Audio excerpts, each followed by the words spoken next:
Salut, c'est Romaric. Je te fais cette vidéo pour te partager une observation à propos de la linguistique. Enfin, pour être plus spécifique, de l'anglais. L'anglais qu'on parle entre non-anglais.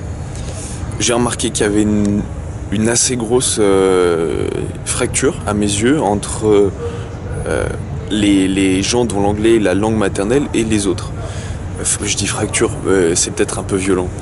Mais indéniablement, entre personnes... Alors moi je comprends par exemple beaucoup mieux des gens dont l'anglais n'est pas la langue maternelle que des gens qui sont beaucoup plus fluides avec. Déjà parce qu'ils parlent vite, parce que comme moi quand je parle français j'avale des syllabes, c'est la même chose pour eux je suppose, ils ont des expressions assez spécifiques. Et puis alors là ça concerne surtout ceux qui sont dans les langues on va dire latines, mais par exemple la construction des phrases est beaucoup plus compréhensible pour moi quand c'est quelqu'un qui l'a construit à partir, je sais pas, d'italien, d'espagnol ou de langues comme ça. Et ils ont aussi beaucoup plus de facilité à me comprendre. Et c'est particulièrement flagrant. J'ai du mal à me faire comprendre par des gens qui parlent anglais depuis qu'ils sont petits, que par des gens dont c'est pas la langue maternelle. Je remarque dans des groupes où il y a les deux, que quand je dis des trucs en anglais, et ben les gens qui comprennent bien, ou alors qui font peut-être l'effort de, je sais pas trop, tu vois, comme c'est du bricolage dans leur tête, ceux qui ne parlent pas initialement anglais me comprennent plus, réagissent plus, et le dialogue est plus fluide. Il y a une autre chose que j'ai remarqué, c'est que quand j'écoute trop longtemps parler quelqu'un qui parle bien anglais ou dont c'est la langue maternelle, ensuite j'aurais du mal à m'exprimer. C'est aussi parce que du coup comme ils sont toujours en train de parler, il y a un flot ininterrompu, ça consomme de mon énergie d'attention, de concentration, et en conséquence il y a un moment où je vais être fatigué de les écouter, de les décrypter, alors que ils parlent entre guillemets le meilleur anglais. Voilà. Je dis ça, c'est principalement des gens des États-Unis. Alors je sais pas si c'est la même chose avec l'accent, la manière de parler anglaise, enfin de Grande-Bretagne.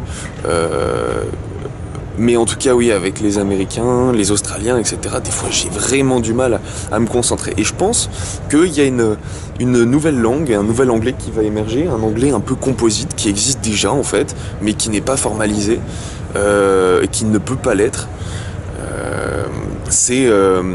Voilà, c'est l'anglais de ceux qui parlent pas anglais. C'est un anglais qui grammaticalement est beaucoup plus ouvert, il y a moins de règles. L'important c'est de mettre les mots et puis ensuite nous on fait les phrases.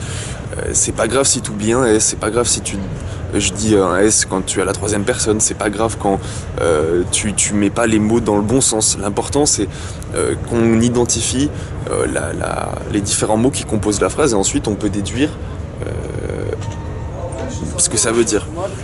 C'est assez flagrant, voilà, c'est assez flagrant ce décalage qu'il y a entre les anglais natifs. Excuse-moi, il y a des gens autour de moi et du coup j'ai du mal à me concentrer. Voilà, bon, c'était juste une observation, je sais pas si il y a besoin de s'attarder plus à ce sujet, mais je pense que si tu veux commencer à parler anglais, il vaut mieux que tu commences à parler anglais avec des gens qui parlent pas anglais initialement.